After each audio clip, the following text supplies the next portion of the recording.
This video is disseminated by Goat Industries. Welcome to Stock Therapy with Penny Queen. Today I have Hank Freakon, the acting president of BetSource here. Welcome to the show. Nice to meet you, Penny.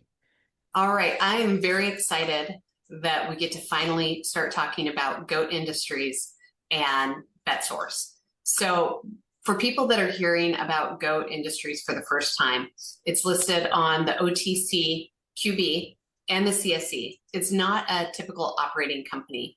Can you explain the structure to people? Sure. Yeah. As a subsidiary entity of Goat, and at BetSource, we've learned a lot, about it, and it's really unique in that it's what's called an investment issuer class, and so its, focus is really its AUM, how it builds those assets under management and the profile of those assets. It's a really, I think, neat stock. I think it's a neat structure that they have in the CSE, and we're really excited to be part of it. I think, the things that I want to contribute to that is just to keep really organically and inorganically, helping go to build that asset profile. All right. So, and I'll say for my viewers that there are now two companies with this type of structure in my portfolio because I personally feel that this is as close to venture capital investing as retail investors can get. There's just a lot, being able to get early access to some of these big innovators, and it's a great way for investors to be able to get into things that they would normally be priced out of. So how does the technology work? If I'm sitting there watching a game with my phone in hand, how does it work? Yep. So the technology works by allowing, depending on the application or the medium, right? If the medium is television and it's what we call first screen, you might see it as a slide out or filling space, right? In that area, you might see it on the home screen.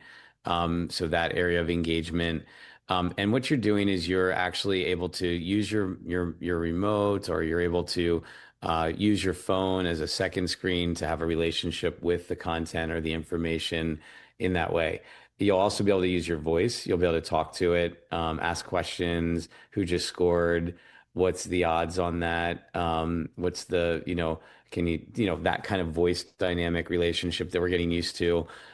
You'll be able to sit in your couch and sync like Shazam does for music to the TV. So we're not restricting because we're not an application for the consumer, right? We're a technology for our customers who have those applications and those mediums for the consumer. And so they really ultimately have the end viewer, the opinion, because they know what works best for their viewer, their customer. And then we're there to make sure that no matter what those mediums are of engagement, they're made available to them to take advantage of. Okay, so let's get into BetSource. The Shazam for sports betting description gets thrown around. Can you break down what actually happens when someone is sitting on their couch watching a game? Sure. So the Shazam for sports betting analogy is something we came up with because, what Shazam is a brand and a technology that a lot of the people don't know. If you don't know it, I'll give it a plug. I use it every day to build my playlist, to get access to information in a show or a commercial or in a club or a bar that I'm sitting at. And so, it's a tool that exchanges information through listening, right? And what we're talking about here is the environment within your television's ecosystem, or the environment within the application that you're viewing, or even, we'll have some future releases that'll be showcasing second screen when you're sitting on your couch, right? And how that relationship works. You're effectively correlating the information, not about, hey, this is, this game, right? That this is this match, right? This is this thing called Knuckle Mania, which is coming up this weekend, which we're excited to be part of. But more specifically, no, this is Lorenzo Hunt right now just knocked out, or so and so just did this, or this action occurred, or they're about to do this on the drive, right? And so that information is real time. It's important. It makes the game more fun. It makes the match more fun, and it's also the type of information you want to have at your fingertips as a sports bettor, to inform your future or during the game real time decisions. Right. Well, what I found interesting when I first looked at this is that it's not just a phone experience. You built versions for TV, for desktop, in venue, mobile. Why does that matter? It matters because, the user's relationship to technology is constantly evolving. You and I are probably more comfortable texting, right? For example, the one thing my daughter at 9 years old and my dad at 78 have in common is they like voice better, right? They like that relationship. They talk to their phone, right? Or to their TV, right? And so, I think, all along our journey here, technology is constantly changing and shifting how you manage engagement. And so that's where we don't take a singular approach. We're sort of omni-screen, in the sense that we work with clicking, touching, talking, listening, or talking, or any of those models. Okay, so you have 11 utility patents on this technology. If DraftKings or FanDuel wanted to build something similar in-house, could they? Look, anybody in the field of patents can do and approach things that way, right? And the internet is rife with examples of people who have just not given any care to intellectual property, prior to them. The nice thing about the industry of television is because it's such an old industry, and it's an industry that has, been around for such a long time. It's taken very seriously, the intellectual property rights that people hold and the relationships they have. So that's the nice thing about the industry we're in, is that it's much more safeguarded, and people uphold and respect the land that people have staked versus some of the more .com, kind of areas, right? And so that's one thing. But at the end of the day, we're not here to say DraftKings or FanDuel, they're not even competitors. In fact, they're clients we want to obtain one day. They're people that we have relationships with. We're just here to say we've invented something new and novel, and we want to make sure that, we protect that, not just for ourselves, but for our partners and our customers who are embracing our technology. We don't want them to get caught up in some frivolous, lawsuit or something like that. So this gives them safeguards and protection that they're working with somebody reputable and something that's novel. Okay, well, the platform has been load tested to 1 million concurrent users per game. Has this been tested with real users in a live environment? Absolutely. Whether we're, pushing out a engagement on a sports book, pushing out information, soliciting, or running an ad, right? These are all just activities and moments, right? And those load tests are designed to make an abstract layer that says, hey, we are equal opportunity when it comes to the types of engagements and the way you engage. So I would say, I think that million was probably quoted from a deck. I mean, today, our technology, has been touched and has scaled to millions and millions and millions and millions, hundreds of millions, right? Touch our technology. So in different facets, whether it's within the parent company or in the new incarnation here called BetSource. Even better. All right, so sports betting is a $150 billion market in the US alone, but BetSource isn't a sports book. You're selling to sports books. So how do you explain your place in the ecosystem? Yep. So our target model is very simply to not compete with anything really in the ecosystem. Like we're not like it's a sports book is an example of someone who wants to get access to the consumer, a casino, in on their premise wants to, be more attractive or be more personal to the consumer, to the viewer. The content owner wants to better understand their viewer. The advertiser wants to not annoy the person they're advertising to, and make sure there's a resonance factor there that they meet. And so all along the way, all we're doing is we're just amplifying everybody's KPIs. We come in and we connect the dots in a world that was disconnected. The television, has a disconnected relationship with the end user, right? The video, the application of video is disconnected with the end user. And so we look at ourselves as more of like a glue, right? That's capable of hosting and, building a relationship that is frictionless, easy, and most importantly, informative on a data value to everybody who's participating in that ecosystem. Your initial focus has been tribal casinos through the Cedar platform. Why start there instead of going straight to the big operators? Yeah, I think because they have sort of stepped back, they didn't, state by state regulations, maybe they were left aside or they weren't ready for it yet. And I think now they're sort of coming out and saying, "Hey, we want to play too," right? And they have a need, and we have an easy way to get in there. We also have a really unique relationship with Ambe Media and Ambe Sports and Ambe, all things Ambe. So if you want to look that up, it's AAMBE.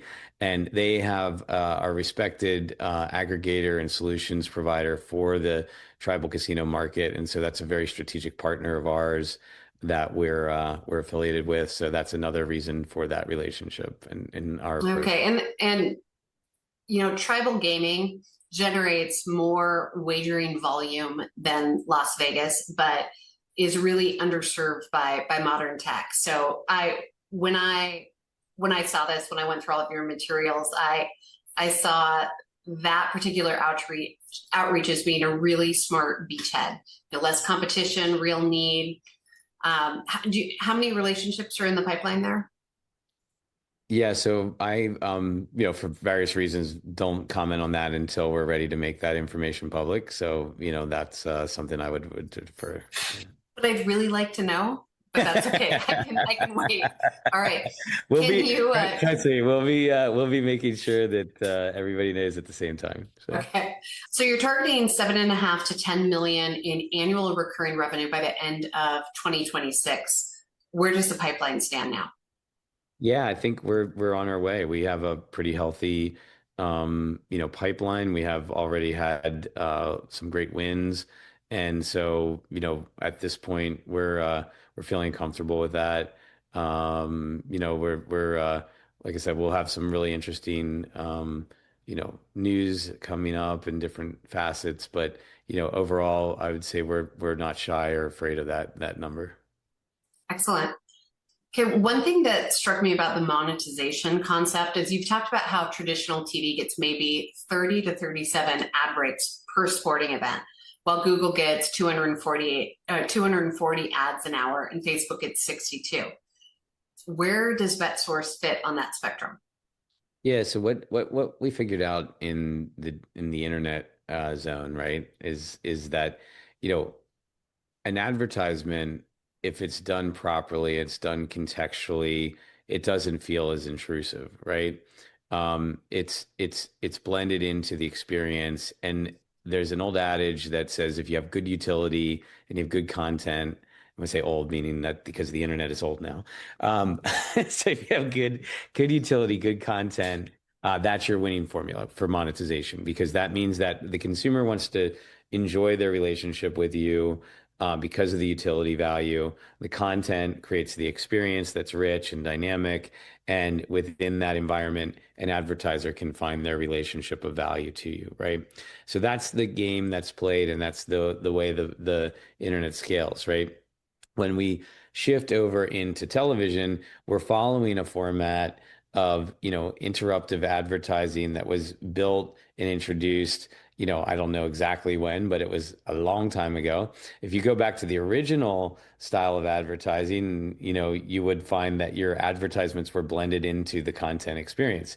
Lucille Ball would stand there and make a break and say, "Hey, I love suds because suds are great and I use them to wash my clothes and I'm going to go back and watch." That's a nice example of like, an organic way of blending that experience. So what we're looking for is within the utility propositions that we're creating, the information shares, the extended relationships of engagement, the interactive models, we're looking for the white space. We're not saying we're gonna, not have 15s and 30s when it comes to advertising. They're gonna be there. But even when we do, the information sets that we're, feeding in will help make them feel more prescriptive to the relationship with the content. And at the same time, we're looking for new areas of inventory that also bring in other forms of advertisers, small to medium-sized businesses, not just your big CPG brands or your big sponsors and folks like that traditionally have been the only way to afford to have a relationship to sports content.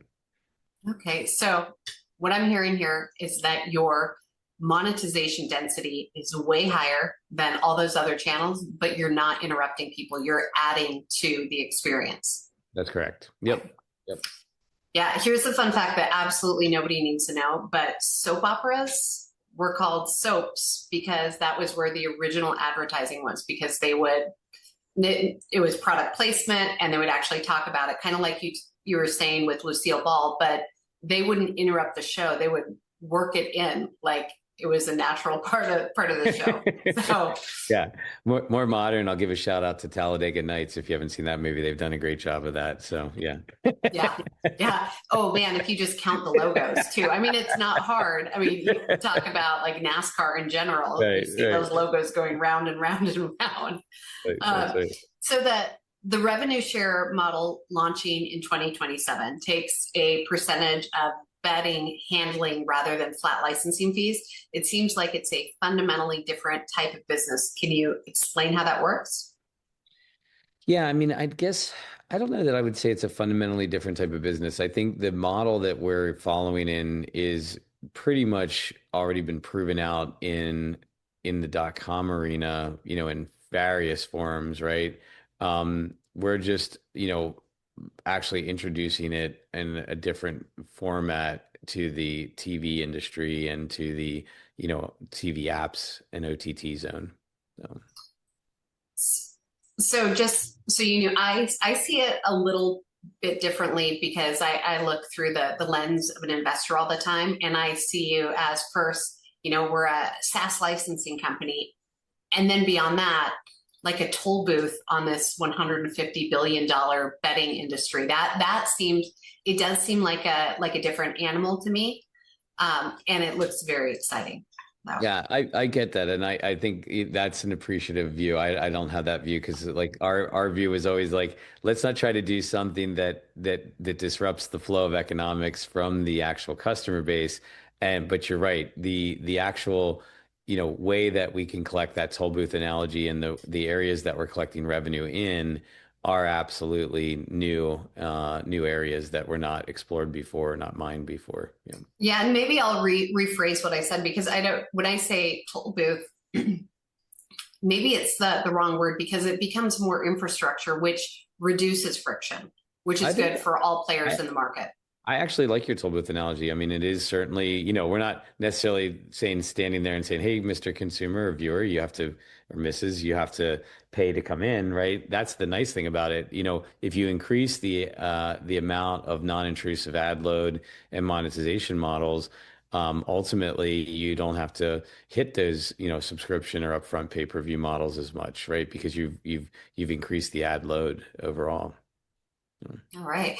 So this next part is really exciting, and I'm sure a lot of people listening will understand exactly what this means. But BetSource holds interactive rights for Bare Knuckle Fighting Championship, and BKFC has 35 million social followers.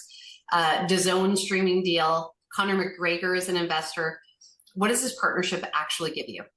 Yeah, I mean, well, look, for us, we are so honored to be part of bare knuckle fighting and just, following that sport. It's such a fast growing, quick growing sport.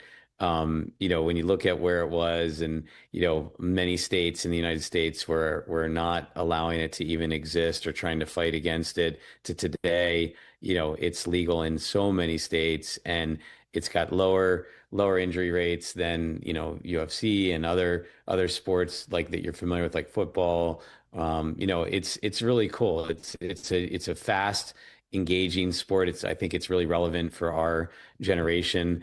So for our partners, for those that are going to work with us, our relationship and rights relationship with Bare Knuckle means that we can actually bring that content into that casino, into that sports book. We can actually bring the partner in and around the experience of BKFC Plus as that rolls out this year. So yeah, we're pretty excited for that because now all of a sudden that as that fan base continues to grow, as those 35 million fans worldwide, the country growth continues, it really gives an opportunity for anybody who sees a relationship to that to scale with it. So that's really unique, I think. Number two, if you really think about what Bare Knuckle has conquered is they've moved beyond just being in the their own apps, their own operated ecosystem to now this weekend you'll be able to see Knuckle Mania on Fubo, Sports Channel, on Sports Grid, on YouTube, right? And so if you do get a chance, big event this year, sold out at the Xfinity Center in Philadelphia, Knuckle Mania 6. And you'll be able to actually hit any of the owned and operated environments as well as any of those extended environments and some of those casinos and sports bars that are signed up. So. All right. Are there any other content partnerships in the pipeline, or is the model more about being platform agnostic, working with whatever content and operator is already delivering? No, we absolutely have other rights relationships in the pipeline. We have a unique relationship with Sports Grid that we're scaling out to the different casino landscapes. We're partners with a lot of content, so they're not necessarily rights relationships like that, like Bare Knuckle or Sports. Sports Grid's not really a rights relationship; it's more of a distribution relationship. So we're actually looking to attract more and more of those because what is when you go into these digital out of home environments, into these bars, into these into these casinos, it's a win-win for everybody because they are looking for more exciting content, unique content that's accretive to their environment, and the content owners themselves, especially ones that are fighting for oxygen in the hundreds of apps and the different density of sports today that is existing. They want to meet fans, they want to introduce their sport, and that's where I think it's a great symbiotic relationship. All right. You've described the evolution from content-based targeting to hyper personalization. So once you have enough users, the AI starts learning individual betting behavior and preferences. How does that flywheel work? Yeah, so it's essentially the acronym would be a CDP, right? Consumer data platform. We're looking and mining the information sets that are in the CRMs of the casinos. They're in the relationship of the content owners, right, or their application ecosystems. And then we're looking for behavioral patterns. And then what we're doing is we're training on that to kind of look to see, okay, as this user kind of shows up and we start to know that user, we can actually put information or things or stuff that they're like in front of them, right? Versus the things that you don't like or you don't want to be hit with. Because, I joke all the time, like my wife is from Peru. She speaks Spanish. My Spanish is woefully lacking, and unfortunately for her. And so a lot of times we're watching, in a CTV environment where I might be watching something by myself on my TV and I'm getting Spanish speaking hair product commercials, right? And that's an example of you got it wrong, right? You guessed the profile of the household. You tried to index that. I understand that's where we are, but you didn't really do anything that was personalized for me. And so we want to avoid that, right? We want to avoid those mistakes, right? Those wasted dollars, right? We want to make sure that whether it's information we're extending to the sports fan, whether it's the sports bets and the style they like to place, or whether it's the advertising they need to see that helps underwrite the value of the content. It's what you want, right? It's your more personal experience for you. So. Okay. Then what are two or three milestones in the next 12 months that will tell investors that the thesis is working? Yeah, I think you'll be able to see it, over the next over the forthcoming months, you'll see things that are in the applications that we're announcing. You'll see things on OEMs. What we mean by OEMs, TV manufacturers, that we're going to have new features coming out with them that you'll see starting to be showcased. So I think overall, it'll just be the proof will be in the customers and the partnerships. Okay. So you've said something that stuck with me, and it's that TV has great content but terrible utility. And that the internet figured out what that was that you needed to monetize both properly. Is that fundamentally what BetSource is solving? Correct. That's what, BetSource is solving specifically for sports and sports related content. That's what Source Digital, the original parent company and creator of the technology, is solving more generally. It is absolutely to create utility and a relationship of utility for the viewer with their television and in a way that makes it personal and through that increases monetization and enhances everybody's KPI. Okay.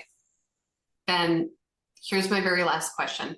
For someone who's watching this right now and who's thinking about GOAT as an investment, what's one thing you really want them to understand? Yeah, I think what I want you to understand is that the actual uh, investment issuer vehicle of GOAT is going to grow and going to produce some really interesting models that are both organic and inorganic. And I want you to really pay attention to that AUM profile over the next few months. You came from Source Digital. You're currently the acting president, where BetSource's technology was originally, incubated. Can you walk us through your background and how you ended up building this? Yeah, sure. So, and like anything, it's a team approach. So myself and my colleagues, who are all the co-founders, have all come from different disciplines within a category called media and entertainment technology.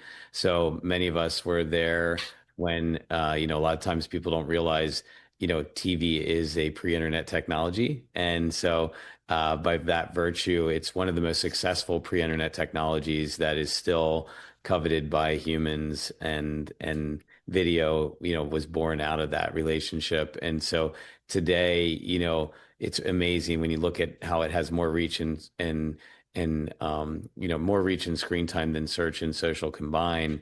And this medium that we all were part of, this transformation.